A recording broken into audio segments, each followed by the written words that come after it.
What's up, Texas fans? Welcome back. 41st Acre. We got Brett, Justin, Ben here with you. We had a bye week. Um, we did not talk for a few weeks here. Texas coming off 55 to nothing win against Sam Houston Bearcats. I went to both of these schools, um, so it's kind of fun to see both of these schools I went to play. Um, but Texas wins 55 to You went nothing. to Sam Houston? Yeah, I got my master's degree there. Oh, yeah. Okay. Yeah. I was like, I knew you went to U of H. I was like, Sam Houston. Like, that doesn't Yeah, sound familiar to me. I've been around, but yeah, I got my master's from Sam. Um, so, but yeah, Texas wins 55 to nothing. Good bounce back game. Like we were very negative about this team.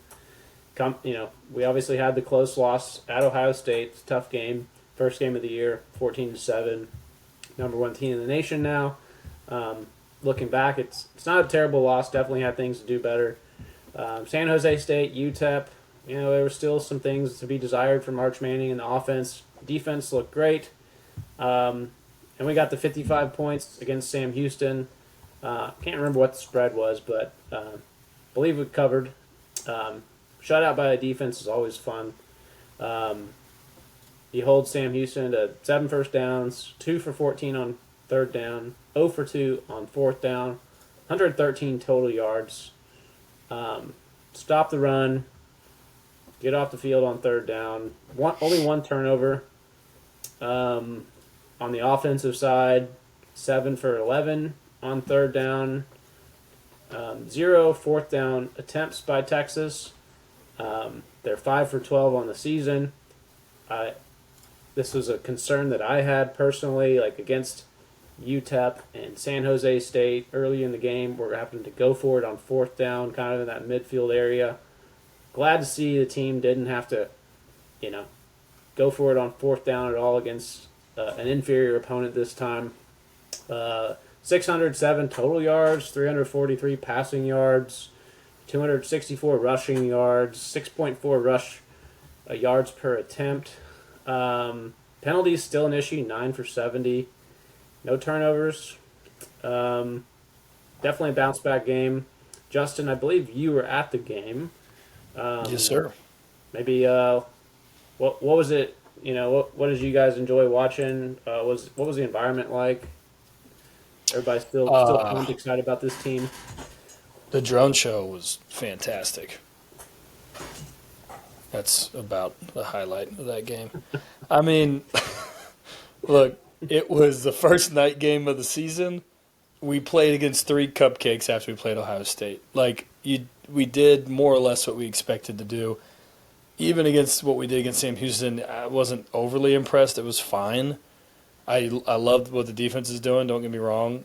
Sam had a chance to score. I think they missed their field goal, or potentially could have gone for a field goal, but went for a touchdown at one point. Um, I mean, they did exactly what you're supposed to do against literally one of the worst teams in all of college football. I would say guys got some good reps in. Other guys got healthy. Take it with a grain of salt. We talked about the Arch Manning stare down. Obviously, now seeing some other footages come out of the same defensive player staring him down earlier in the game, it kind of put some context to it. But it was fun. It was fine. I mean, I don't think it prepped us in any way for going into the SEC, but hey, we gave some guys, like I said, some good reps, and we gave an in-state school some money. So, yay. Let's move on. Brett, are you excited about the kind of the bounce back game from Arch, or is there anything else in this game that stood out to you? I mean, yeah, I'm on board with what Justin said. Um, sometimes like in basketball, when you're cold, sometimes you just need to see the ball go in the hoop, right? Whether that's a layup or a free throw or something. Um, I look at the game like this as kind of that for them, and hopefully it is. Maybe it's just an opportunity for Arch to feel good about a couple throws he made. A couple of nice throws to Ryan Wingo. Ryan Wingo to catch a couple touchdowns for the first time this year, to nearly have a 100-yard game for him.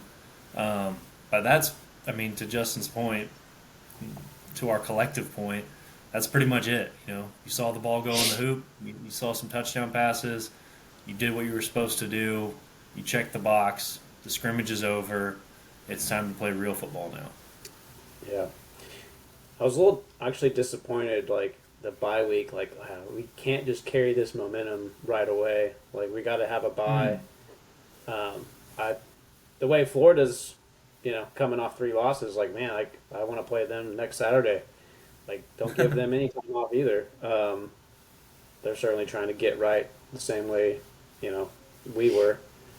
But yeah, I mean Arch was incredibly efficient, 18 for 21, 309, 3 touchdowns, no turnovers. When's the last time, like even going back to last year, like we didn't see a lot of QB1 coming off the field unless he was injured. So like it's kind of nice to play a game again where your QB1 plays well and then you can bring in a backup, two backups. I didn't see Lacey, but Caldwell had six pass attempts. So like Had a that's good kind run of like too. yeah, it's kind of feel like the Texas of old. Like you beat these teams you're supposed to beat. You're up by 40 something points, and Mac Brown was never the guy that would run up the score. Not like Josh Heupel, whatever they keep starters in, score 70.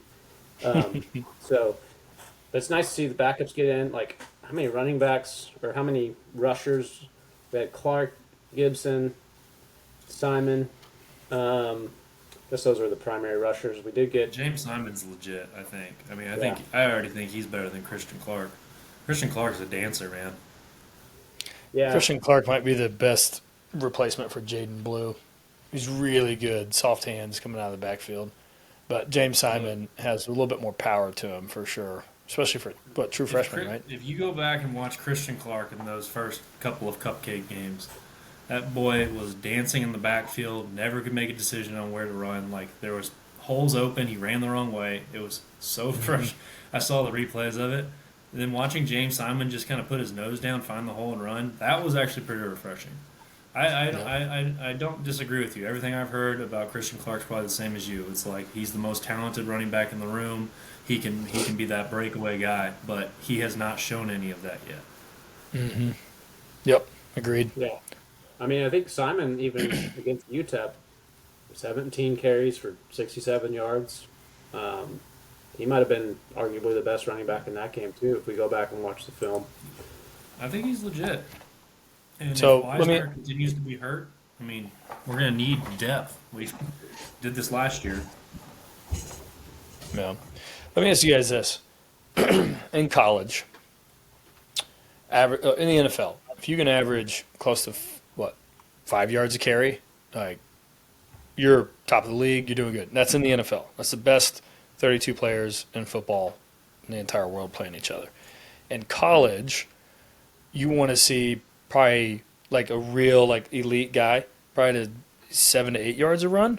If I had to guess, would y'all say that's sounds like all right? Yeah, because not that you're going to do that against every SEC team, but at least against bad defenses, right? Like this. I bring that up because obviously you got to take Wingo's run out of it, but of our standard rushing or standard rushers, I mean, we had 5.2, I think, was our best average per carry. I'll say I don't think the offensive line is getting that push that we need. And then you can go back and look at UTEP. Arch Manning was the lead, and he had 5.7. Everybody else was under 5. Two of our main rushers were under 4 yards a carry.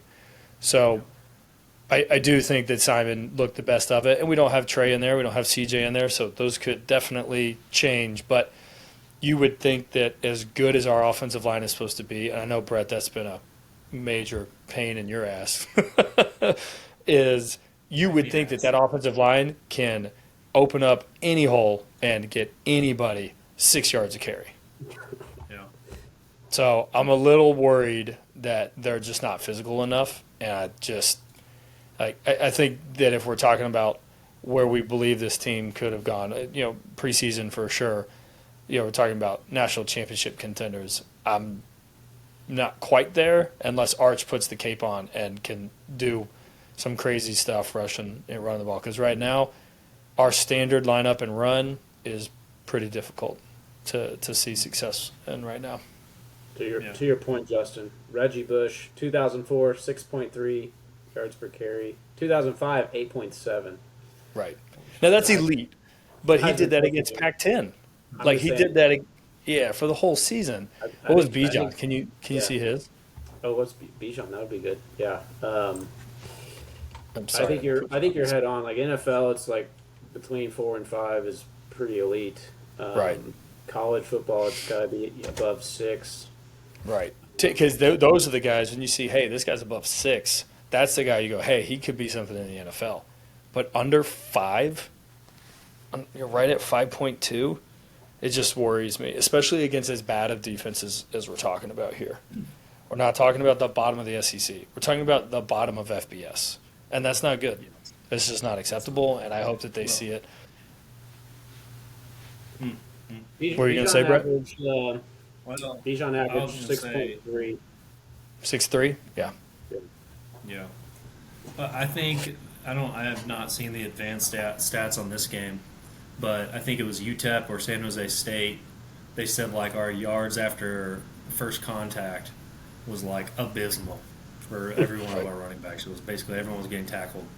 Right. No broken tackles whatsoever. It- So you have a combination of an offensive line that has no push and running backs that can't break tackles to get additional yards. It's like you're not going to have a very good rushing attack when you have those two things going against you. Yep. And I didn't mean to come in here and just be a total negative Nancy and wet blanket on that. But as I told you guys off air, like I haven't listened to anything about Texas football. I haven't watched anything. I didn't go back and rewatch the game. It is completely off vibes. And since a week and a half ago, after that Sam Houston State game, I basically have been like, they're fine. Like, I think we had to score in the fourth quarter to make it 55. You know what I mean? It's like, all right, Yeah. we'll probably be above average in the SEC, but I don't think they make the SEC team championship right now. Not that they can't grow and develop and keep getting better, and we've talked about the SEC in general right now, and it's what are the great teams, what are the good teams, what are the bad teams? There's a bunch of good. There's not very many great, and there's a few bad. And I think Texas is just in the bunch of good right now. We have an elite defense, I think, but that's also kind of tricky to say because, again, you're talking about some pretty bad offenses that we've gone against, and we're about to go against a few more with some more backup quarterbacks. It's the same thing we did last year. Then we go up against Georgia, and we let up 30 points a game. We go up against Clemson, who this year, who knows, but we let up another 30 points a game. So it'll be really interesting to see if we're getting fed a bunch of fool's gold again because the schedule is kind of working out in Texas's favor. And I don't know if we're going to get a real litmus test until Georgia again. Yeah. So we play Florida, and then is it Georgia right after that? No, it's OU. Sorry, and they don't have Mateer, and then it's Georgia, right? No, then it's Kentucky, then Mississippi State, then Vandy, then Georgia. Oh, Georgia's November. I'm sorry. Yep, I was thinking they were mid-October. I think Okay. Vanderbilt's the There's no toughest week there, game too. on the schedule right now. Before Yeah, Georgia. the next toughest game. Yeah, well, we'll see what OU looks like with different quarterback in. And honestly, I'm glad we're kind of talking about some of this because I actually wanted. I know we didn't get to talk last week during the bye, but I did kind of want to get y'all's. All right, we're a third of the way through, fourth of the way through the season. We've got 4 games under the belt. Heat check. Where are you at, Brett? Based on what we thought we were going to look at, and what would you give the first 4 games? Grade, offense, defense, special teams, and overall.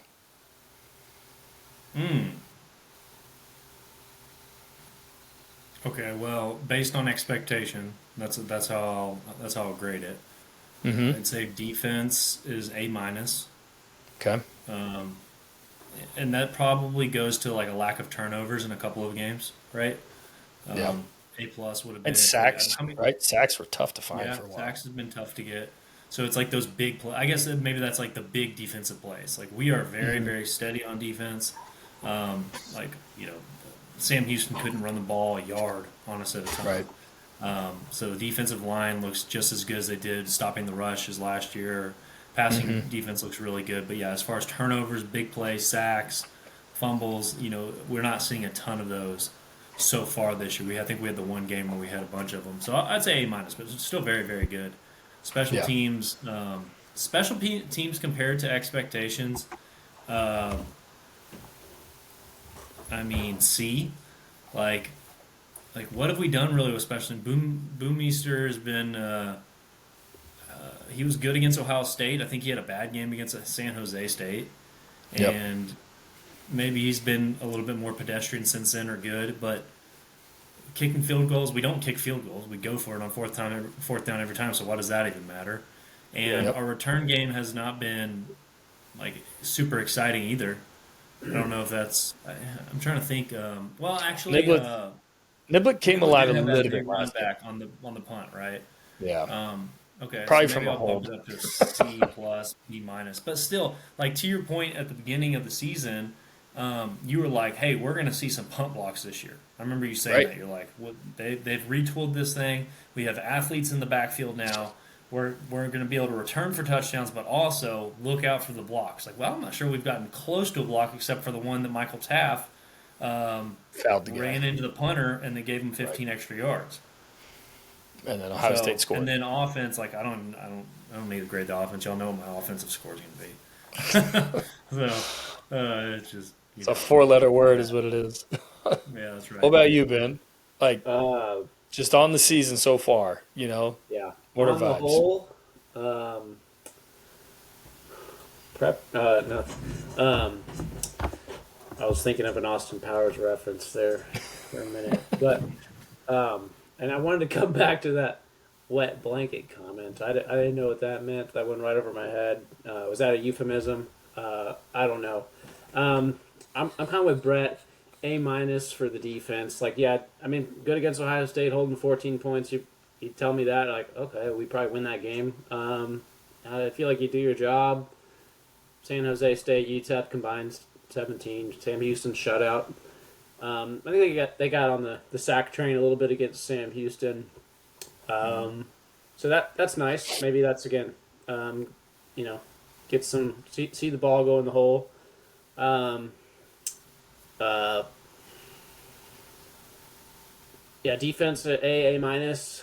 Offense to me is still it's in the C's. It is nice to see the Wingo connection.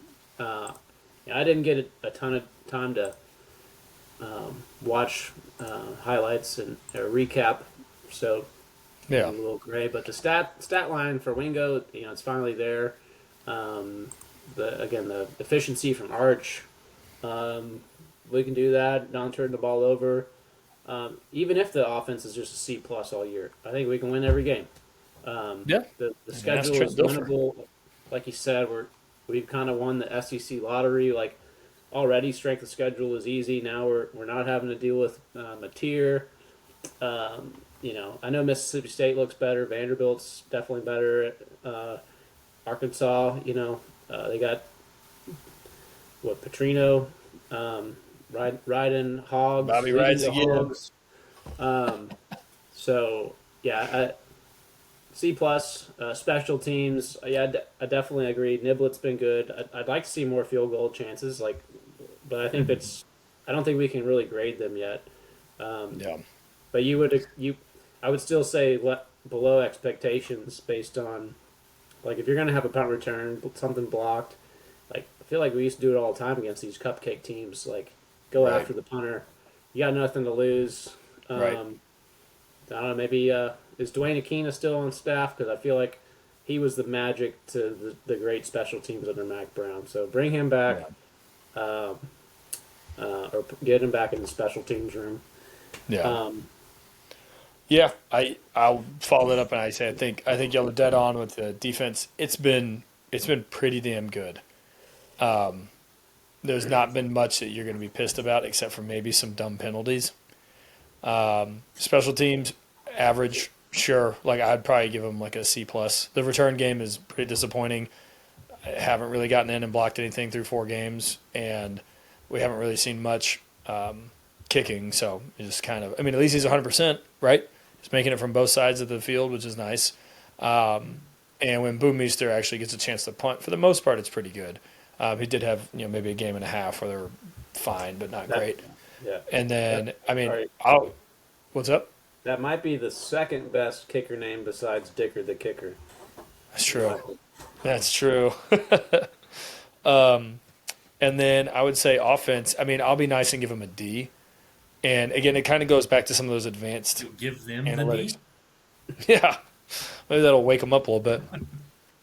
Um, no, like Did I you don't want just to give go? them an F. Did you just go? We'll take a short break. We'll be right back. Uh,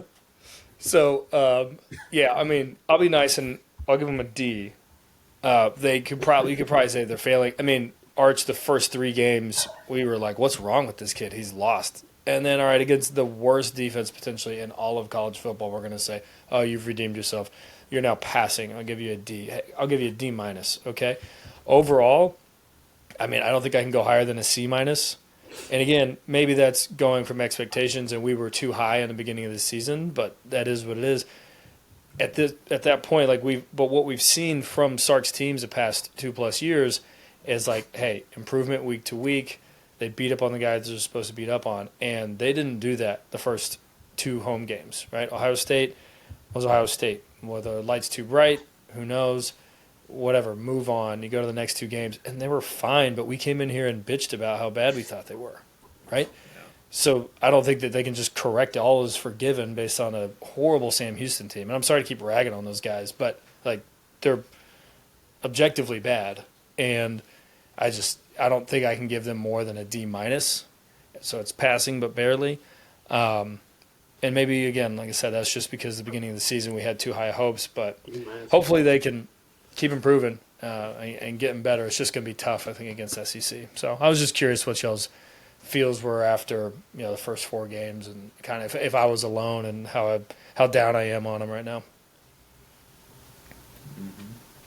No, it sounds like we're all in the same boat. But I think we have seen signs of improvement. Definitely know what they need to work on from the one game that they were tested. Again, what's this offensive line? I know they got Brett's big thing is the offensive line woes. I think Florida's going to be probably a good test. They recruit well on the defensive line. My friend Doug, their offensive line is pretty seasoned as well. So they have pretty good O-line. They've had bad quarterback play. I mean, they lost to LSU 20-10, 5 interceptions. One of them was a pick 6. Otherwise, they're in that game, and at the time, everybody thought LSU was really good based on their start to the season. Florida is also coming off loss to Miami 26-7. The surprise the 2 weeks before that was against South Florida. They lost 18-16. Maybe there was a look ahead. South Florida also beat the snot out of Boise State week 1. Everybody had Boise State as a favorite to make the playoff. They're in the weak Mountain West Conference. So they beat Boise State. They beat Florida.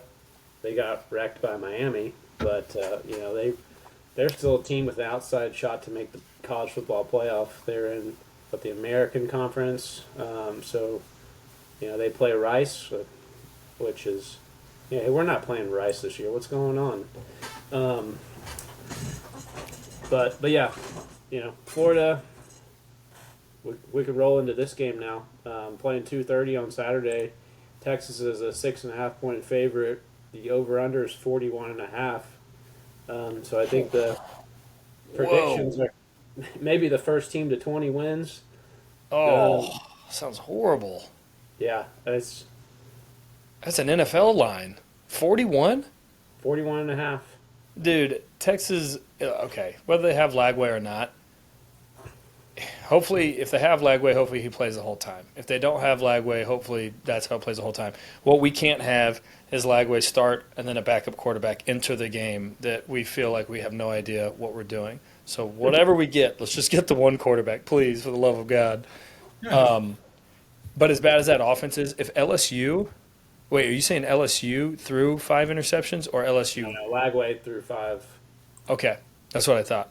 So if LSU's defense can do that to Florida, I'm not saying Texas is going to go out and get 5 turnovers, but they did that and they let up. So basically, the defense let up 3 points because Yeah, one of the Florida defense has been good. I mean, the most they gave up was 26 to Miami, and Miami's undefeated.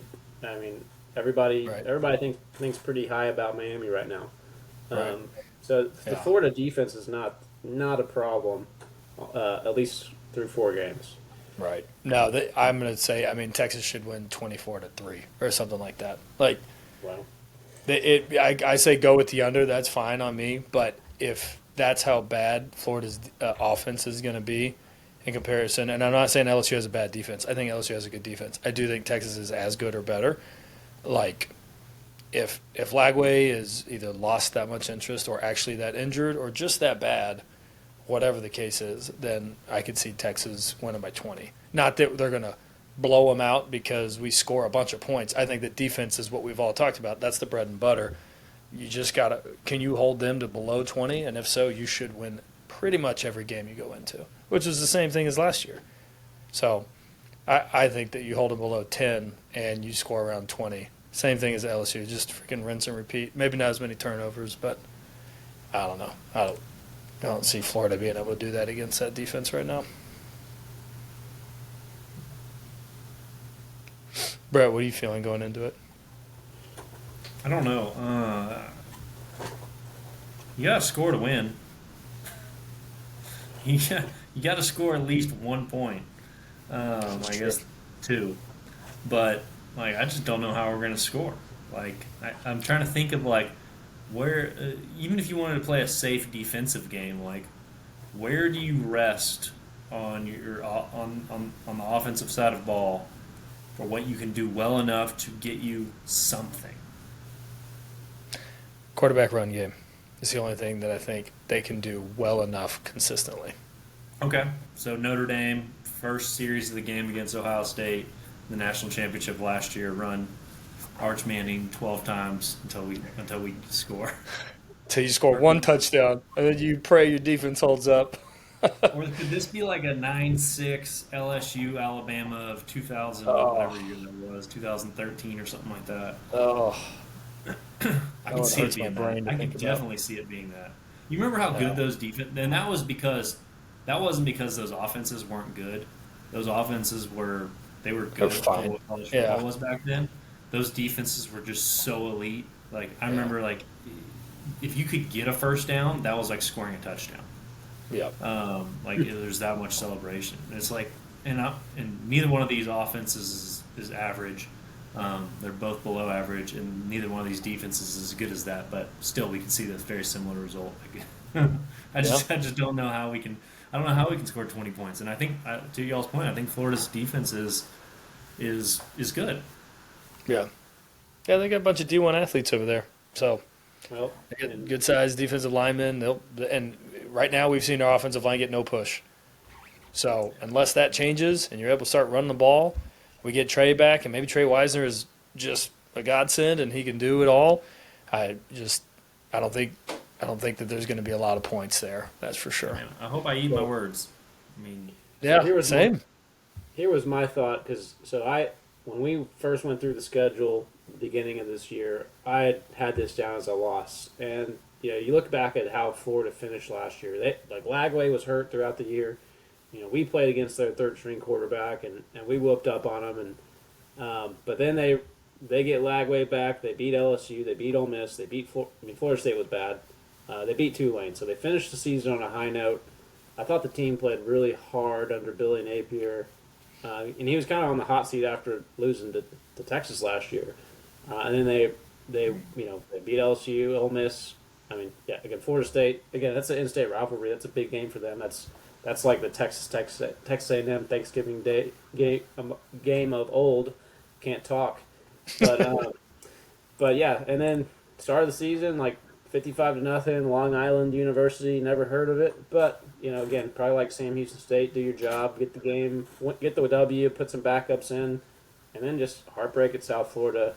But again, South Florida, they hammered Boise State week 1. So I think they kind of slept on South Florida. Went ahead to LSU, and then then you played a Miami team that was just really good. Billy Napier's probably on the hot seat. Like I'm wondering, if they don't win this game, he might be gone. Um, my buddy Doug, he kind of believes in him as like a program guy. The results just haven't shown up on the field. Like he says everything right at the podium. Like not knowing much about him, everything he says like sounds good. They just you know they haven't met their expectations, and um, their last national championship is more recent than ours. Um, was Yep. 2008. Yep. Tim Tebow. Uh, what year was it? Was it 08, 09? 2007 and 8 or 6 and Yeah. 7. One of So, those two. so anyway, I mean, better. I mean, you could argue that that's a better pedigree than. I mean, Mac Brown's 10 straight 10 winning seasons and one national championship. Yeah. Urban Meyer did a lot of great things there, and they have not rebounded since. We kind of have, so they're definitely the program that's definitely below expectations compared to us. I think they got a lot to prove. I think they're going to come out swinging, got nothing to lose. Yeah. But I do trust the Texas talent a little bit more. I am worried about offensive line and penalties, though. That Yeah. just are any game that we're supposed to win, it's a lot closer because of that. Yep. Yeah. And for whatever reason, Texas has had difficulty in the SEC specifically with penalties. I don't know if it's a ref thing or what it is, because I know different conferences call their refs call games slightly differently. Sometimes it lets you hold more. Sometimes it lets you, play out on the edges a little bit more. I don't know what it is with Texas, but they, for whatever reason, can't really handle it. So I'm looking at the Florida versus LSU game because I do think comparatively, I think LSU's offense is pretty close to Texas's right now. And that's not saying much about either team. They're fine, okay? Nussmeier is a hell of a quarterback. Arch, we believe, is a hell of a quarterback. But things just aren't clicking all the way for both of them, okay? Caden Durham, the lead running back for LSU, is a great running back, okay? Trey Wisner, probably not as good as Durham. Baxter, healthy, probably in the same range as Durham. Our receivers, we kind of got guys that we know have some stars next to their name, but we haven't seen anybody be the dude. I can throw you the ball like Golden. I can throw you the ball at any point in the game, especially during clutch time, and you make the catch, and we know we're going to convert this third or fourth down. Don't really have that. LSU is fine. I mean, but again, their leading receiver that game had 4 catches for 75. So just 4 catches, right? So here's the stat line from Nussmeier. 15 to 27 for 220, 1 touchdown, 1 pick. I think his stat line is almost identical. The only thing that he'll be a little bit better at is he can actually run. So give him, 40, 50 yards running against Florida, whereas Nussmeier had 5, right? But honestly, I think if you go look at the box score, even with Lagway throwing for 287, that's maybe a little bit high versus what I would expect against Texas. But LSU held Florida to 79 total yards on the ground, 2.9 per carry. Makes a lot of sense to me. Maybe DJ Lagway or whoever their quarterback is doesn't have 287 yards. Maybe it's closer to 220, just like we said for Arch. But I think if you go look at that, it's a carbon copy this next game. So, Justin, are you thinking Lagway is going to get benched in this game? No, I think he might. Well, probably not. I don't think if Napier wants to keep his job, I don't think you can bench Lagway. But I don't think Napier is going to keep his job personally. I don't think he's a big-time SEC coach like what Florida wants. He saved his ass last year for sure. And look, I don't know the guy, okay? I'm just going based off of what I hear and what I've seen him do, and it just doesn't seem like he can ever take those expectations that are put on him in the beginning of the year and meet or surpass them, especially at Florida. When he was at, Louisiana Monroe, La Tech, whoever he was at a few years ago, he could do it, but he's also playing against much lesser competition, right? So I think if he wants to keep his job, he needs to win with Lagway. Lagway's got the stars. Lagway is a superstar when he's healthy and he's right. I don't know if that team believes in what Napier is trying to do now that they're 1-2 and the losses that they have on the schedule. So if they come out fighting, which I think they will, they're at home. They're not just going to roll over. They're only 0-1 in SEC. It will absolutely be a dogfight, especially in the first half. If Lagway stays healthy, he should play the entire game. I'm not saying he gets benched, especially if Napier's trying to keep his job. I just don't see that being a winning formula for them.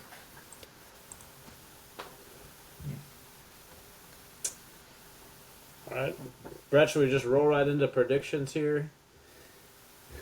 Yeah, we can. I was thinking about one thing when you're talking about DJ Lagway, and obviously Billy Napier is on the hot seat, and if they're going to fire him, they'll probably fire him mid-season. Seems to be kind of a trend now, especially with all the competition, and you have the portal and everything. Like, you want to get somebody in there that can start collecting players. I was curious. I don't know what DJ Lagway's health status is going into the Texas game. Obviously, I sent you all that text of him being in the boot, whenever that was, last week or something like that. So he's played 4 games this year. So technically, he's out of redshirt games. And I was curious. I was kind of looking at the schedule and seeing, like, is there a chance that maybe DJ doesn't play so he can maintain that redshirt year? So knowing that if Billy Napier's not going to be there, he's going to go transfer and try his luck somewhere else. I don't know. It was just something that just kind of came across my mind just now. Man, if that would be the case, that would be. It doesn't seem like that's what DJ Lagway would be, but that would, man, if that's the case, then again, I think that just shows not necessarily DJ's character, but I think he's basically speaking for the team if he were to do something like that of like, the team doesn't believe in you, Billy, and we'll see. I think you'll find out this week if that team believes in that coach or not. Yeah. Is Lagway playing for sure? Has anyone seen the injury report? Yeah, that's due tomorrow. I haven't seen anything to indicate he's not playing. Yeah, I was if I can, like I said, this is just all came up just now. I was just thinking about it. So let me look on my fantasy website and see if they have any updated stuff on him real quick. But go ahead. You want to talk about any predictions or thoughts as we head into it? Yeah, I'm kind of going off. This 24-13 just sounds really good. Texas winning. I definitely think it's going to be. I think Florida's going to come out of the gate hot, and then Texas will settle in and ultimately take over. But I think Florida's going to come in feel like they got something to prove. The energy at the stadium. Ben Hill Griffin is it's one of the classic, iconic stadiums in college football. At one time, probably one of the toughest places to play. Not so much of late, but I think Florida's going to give us all they can. They're going to come out swinging, but I think Texas ultimately is the better team, and I think they come out on top. But yeah, can't turn the ball over. Can't commit 9 penalties for 70 yards. I'm interested to see Sark's decision making in kind of these gray areas. 40 between the 40s. Does he go for it instead of punt? I'd prefer to punt, or maybe red zone, or just outside the red zone area. Like, we like to go for it a lot there. Do we kick field goals? Do we take points? I'd like to see a little more conservative, less, what do the analytics say, type decision making. I feel like coaches lose a lot of games that way, going for it instead of taking the points. And you in hindsight, it's always 20/20, but you look back and say, well, if we would have kicked the 3 there, we'd only be down 8 now, instead of being down 11. So, anyway, I'm expecting Florida to kind of be the opposite, and they're going to go for it on 4th down. And I don't know what you guys are laughing at. The wet blanket. What are you using, an Aggie calculator, trying to punch in? Yeah. What is 3 plus 8? Yeah. I don't have enough fingers. Abacus out. So, getting late. 24-13, Texas. Go ahead, Brett. Okay. Man, I just don't know how we're going to score in this game. Ben, I think you made a really You good were. point I'll tell you earlier. this much, Brett. You were way more down on this team than what I expected you to be. I kind of expected you to come in refreshed. You know what? I can be positive about this, and this, but I can see the weight of the season so far already hanging on you. Thank you for that. I mean, Maybe it's your very age. disappointing Sorry. so far, right? It's probably my age, yeah. I mean, it's just been very disappointing so far this year, and I think Ben made a good point. We didn't talk about it anymore after Ben said it, but Ben said like I would have rather just gone from that Sam Houston State game and just played another game the following Saturday. I think that's I do think that's a critical aspect of what's going to happen in this game. Unfortunately for us, I think with a guy like Manning, Sark said it in his press conference. Sark said that like Manning is much more of an emotional player compared to Quinn. And we all remember Quinn in those away game scenarios where he's very stoic. Maybe he throws an early interception or something like that. He did that a lot, but he never showed it. Like you never saw that. He was able to bounce back. Arch, like with Sark saying that he's a more emotional player, that can be good and bad. I mean, it's a little bit like bipolar. You can have your highs and your lows.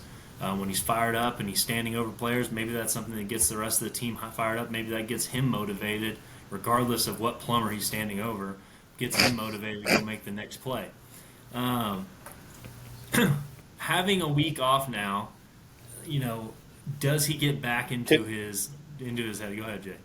I just want to touch on that real quick. Do y'all remember when you were talking about how much more of an emotional player Arch is than Quinn? Do y'all remember some of those summer reports that we were hearing that, man, some players are letting one play affect the next play? Do y'all remember that? I remember that line specifically coming out of Sark where he's like, yeah, like some guys need to just learn to let go of the last play and move on to the next play. And I'm curious if that, based on what we've seen out of Arch, that first throw at Ohio State, like, was just a tell of what the rest of the day was going to be, except for the fourth quarter when he finally got on a roll, right? I'm curious if that comment was Sark's way of talking through the media to Arch of like, dude, it's one play. All right, cool, wash it off, let's move on. Like, that was absolutely, like you said, that was one of Quinn's, like, X factors, his superpowers. He could, all right, yeah, I screwed up, like, cool, like, line up, let's do it again. And Arch, it does seem like it weighs on him because, and maybe it's, because of his last name and all the expectations, yada, yada, I don't know, right?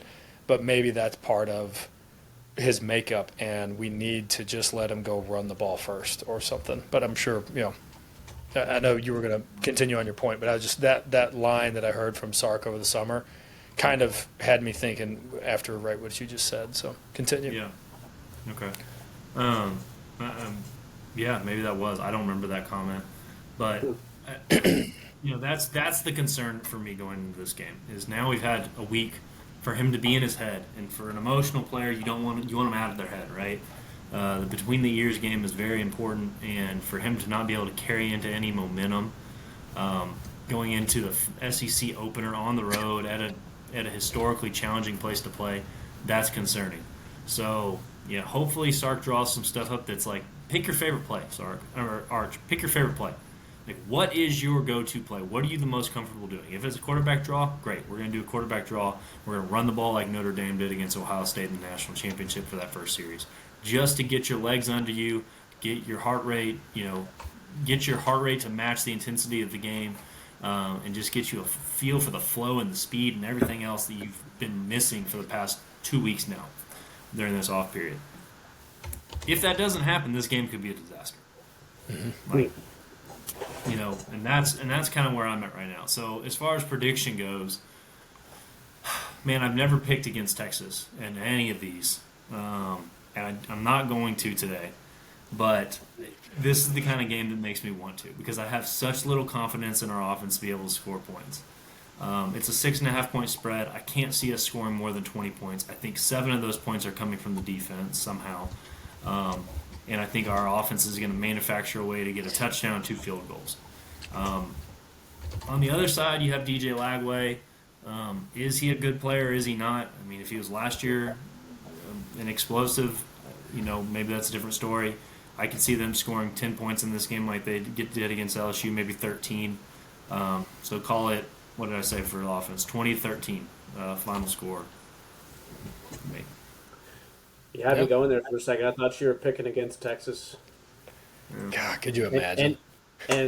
I'll remember Maybe back. not. You laughed at me for picking Florida early on. I think you did at least, or you highly ridiculed it. Yeah, we're not losing at Florida. Like, we could see it happening. Like it's kind of like, I'm not trying to rub that in or not, but it's just the sad reality of where we think this team is versus where we expected them to be. Yeah. Yep. Very true. Well, that was also when, yeah, because I think I circled these 2 weeks as a tough weeks. Coming off a bye, playing Florida, and then maybe potentially looking ahead to OU. So I was with you there, but in fairness to, we were thinking of both these teams in completely different lights than we are now, right? Totally. Yep, I'd agree with that. I would agree with that. Yeah, my how again just a month worth of football can change your mind, right? I think you nailed it, Brett. I think we based off of everything that we've seen so far this year, we don't have a lot of confidence that Texas offense is just going to go in there and put up 35, 38, 40 points, right? Last year, maybe, go in there to a team that's kind of beat down a little bit, see if you can get on a little bit of a roll. Yeah. If Texas doesn't start hot, meaning they need to go down and have a legit, I say scoring chance. I'd like to see them score one way or the other. Touchdown or field goal, whatever. I'll take it. If they can do that, I think you'll see the momentum kind of start to build. But if we do a 3 and out, or even get one first down, and then have a bad penalty, and then, all right, now we're punting, whatever, it could absolutely snowball. And unfortunately, it just seems like that's the way this team is. Now, on the flip of that, if it is a back and forth or just a defensive struggle, all of a sudden, or I guess an offensive struggle, right? If all of a sudden you get a turnover, which turns into quick points, much like we did against, was it UTEP or not UTEP? San Jose? No, it was UTEP, right? That was the game you were at, right, Brett? I was at San Jose State. Okay, that's when it happened, right? Like 3 possessions in a row, fumbles. We scored like 28 points in, I don't know, 4 minutes or something. Yes. Yeah.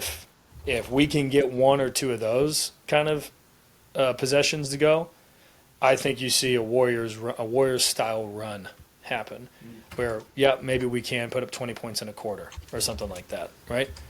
17 points in a quarter, but it's almost like they need something like that to happen, and the earlier in the game it happens, then the easier it is to hopefully like step on the throat and just finish the team. But if it can happen even in the second quarter, then it's kind of just, it's just going to defeat the team. Like they'll come back and fight in the second half, don't get me wrong. But if you're up 3-0 after the first quarter and then you throw up another 17 on them in the second, you're up 20-0 on the road, it's going to be tough for that other team to make that full comeback, right? But yeah, Ben, back with what you said, really curious about the play calling. Is he going to be super conservative? Is he going to be super aggressive? Is it going to be somewhere in the middle? Are we going to do a bunch of quarterback run game? I don't know.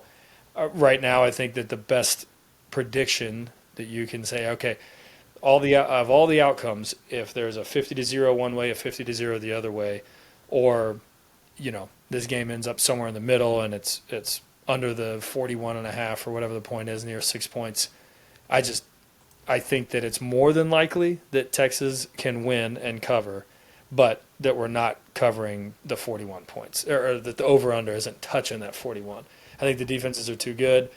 I think that the offenses are struggling to find what truly, drives them. So, yeah, I'll stick with my, whatever it was, 23-24-3, something like that, maybe 23-6, something in that range.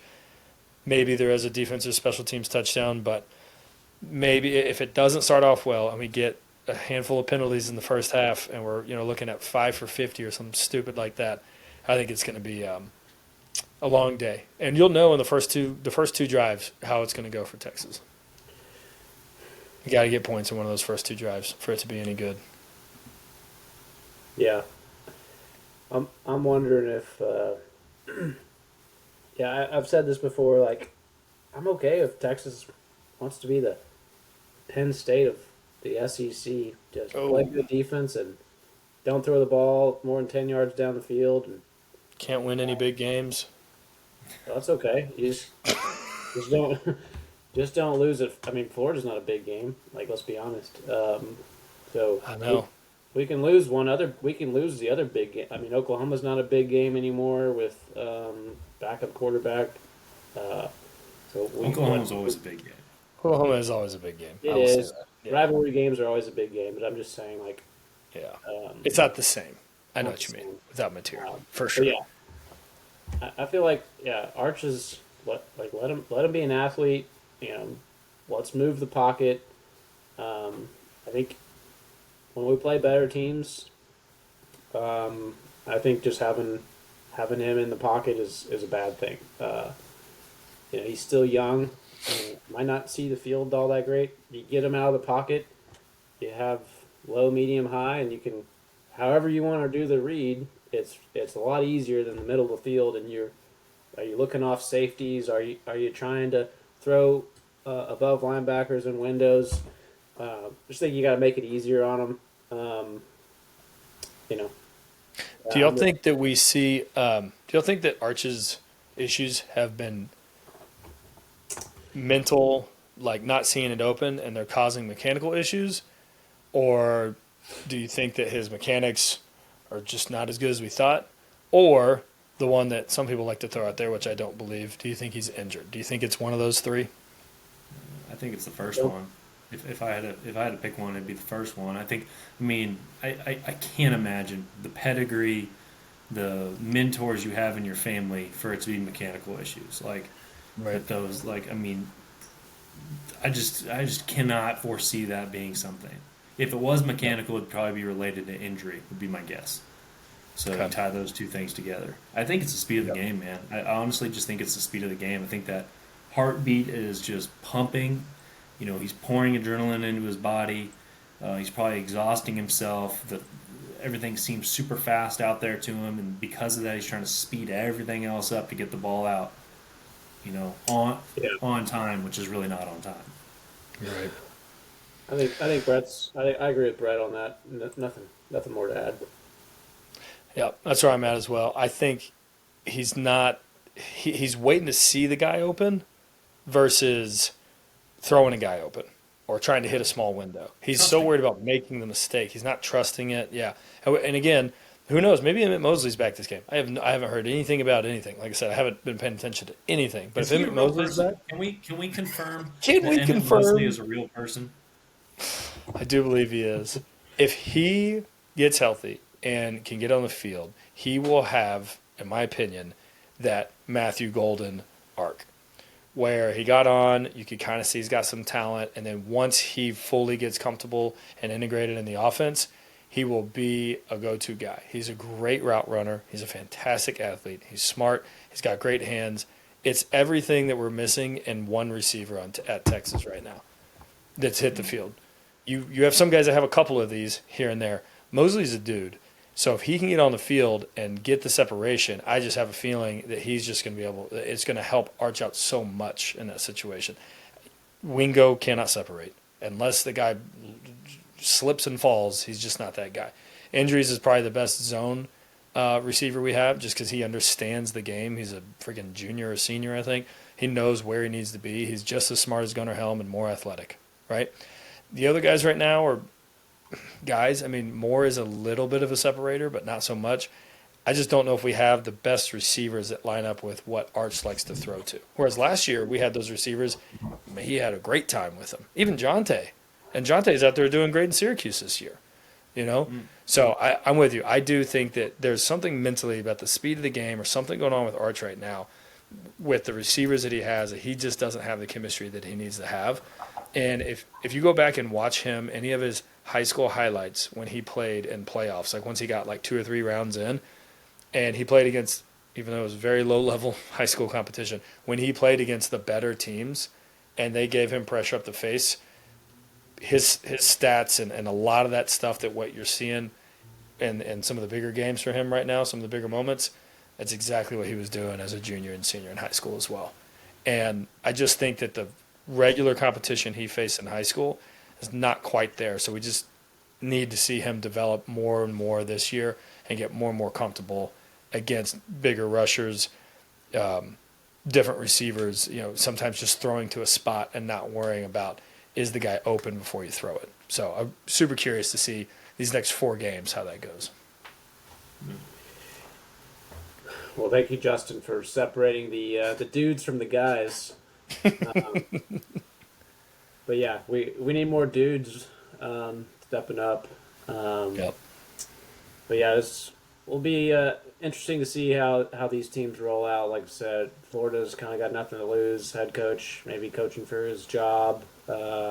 Texas still has everything in front of them that they want to. First SEC game, road game. Could be a tough environment, but probably can quiet that crowd early. They don't have a whole lot they're hanging on to this year. So get out to an early lead. This could be walking into the fourth quarter with a comfortable win, but can't take anybody for granted in the SEC. So we'll see how this game plays out.